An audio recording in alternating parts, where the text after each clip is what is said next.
Bonjour à tous, salam alaikum, shalom à tous, comment les routes, voilà, tout le monde va bien, voilà, ici c'est Bachir.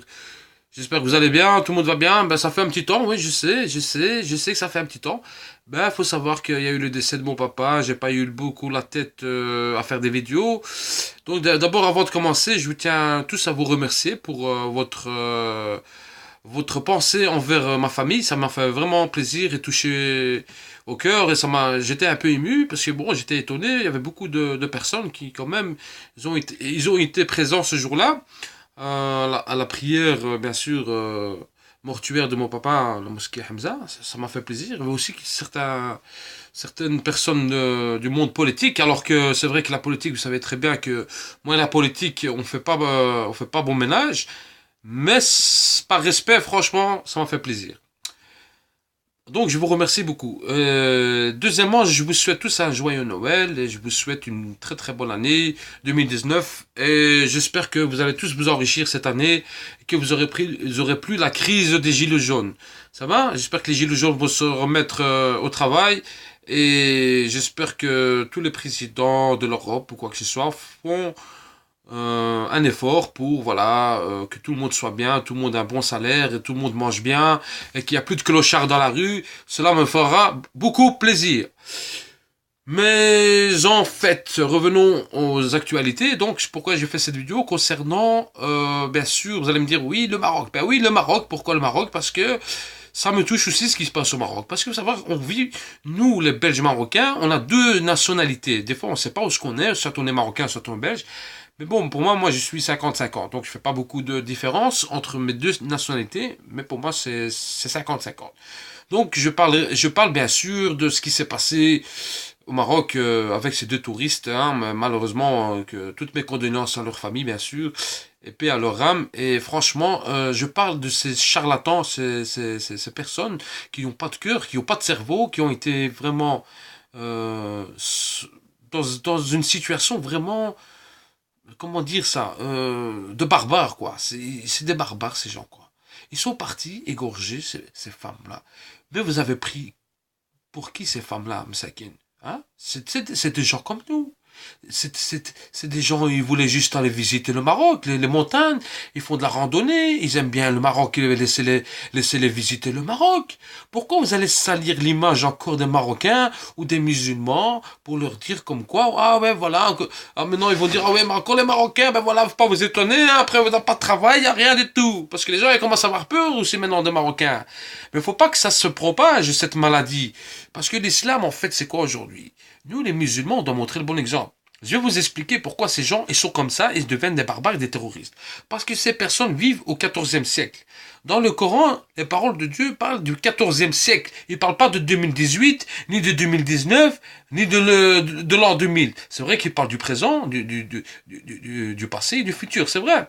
Mais les actes barbares qu'il y avait avant avec les musulmans, c'était au XIVe siècle. Pourquoi? Parce que tout simplement, c'était des guerres de religion. Ah oui, c'était des guerres de religion.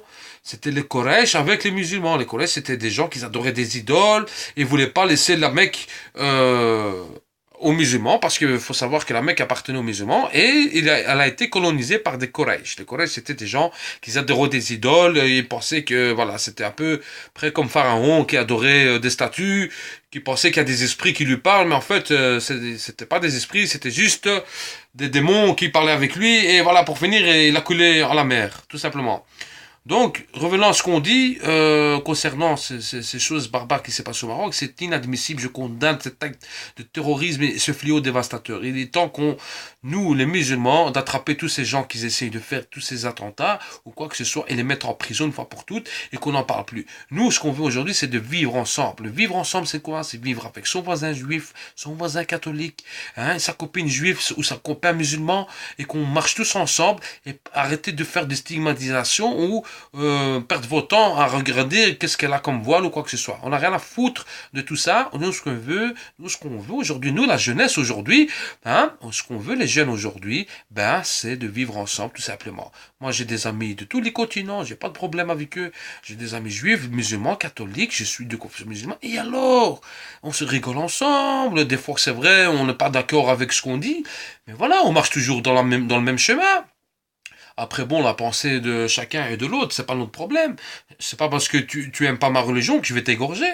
C'est pas la fête du mouton, hein. C'est pas des poupées, ces gens que vous avez égorgés. C'est des êtres humains. Et cet acte-là, il est impardonnable. On pardonne pas des gens comme ça. Vous méritez tous la peine de mort pour faire cette bêtise humaine de barbare et vraiment de charlatan, quoi. Vraiment, vous avez attaqué deux jeunes innocentes, hein. Mais venez voir des vraies personnes devant vous et je vais vous montrer, moi, c'est quoi aller égorger, moi, des gens. Moi, je vais vous montrer ta race. Un bande d'enfoirés, excusez-moi le terme, c'est comme ça qu'il faut parler à ces chiens. Parce que cela, vous, bande d'enfoirés, vous salissez notre religion. Et j'ai pas envie que vous allez encore salir notre religion, parce que vous allez passer un sale quart d'heure, moi je vous le dis. Maintenant, vous avez intérêt à tous ceux qui sont musulmans de prendre le droit chemin et de respecter tout le monde. Vous avez compris? Et si vous avez une mentalité du 14e siècle, ça c'est votre problème, gardez-la privé. Pas sortir et commencer à crier comme un fou. Non. Restez chez vous et c'est mieux que vous partez dans une île et pendez-vous. Parce qu'ici en Belgique, on est tous ensemble, on vit tous ensemble et on s'aime tous ensemble. Et que ce soit en Belgique ou au Maroc, dans n'importe quel pays au monde, on doit tous se respecter. Vous avez compris? Voilà, c'était mon dernier mot et j'espère que maintenant vous allez passer une bonne année. Hein, et je reviendrai une fois par semaine parce que vous savez maintenant je suis en stage. Et j'espère que, Inch'Allah, on se reverra tous et on boira tous un café et faire des selfies, mais pas des selfies pour devenir narcissique, mais des selfies qui en valent la peine de passer des bons moments tous ensemble, avec la famille, avec les amis, de toutes les origines. Et voilà, j'espère que tout le monde va bien se passer. Tout le monde va être content cette année. Il y aura que du bonheur et je vous le souhaite clairement du fond du cœur. Sur ce, comme je vous dis, mesdames et messieurs, c'est pas nous les musulmans qu'on fait ça, c'est pas le Coran qui fait ça, c'est des gens qui n'ont pas de cerveau et ils sont malheureusement dans cette vie, mais bientôt on va s'occuper d'eux, ne vous inquiétez pas. Sur ce, bonne soirée à tous et merci, salam alaikum, shalom et joyeux Noël et bonne année à tous.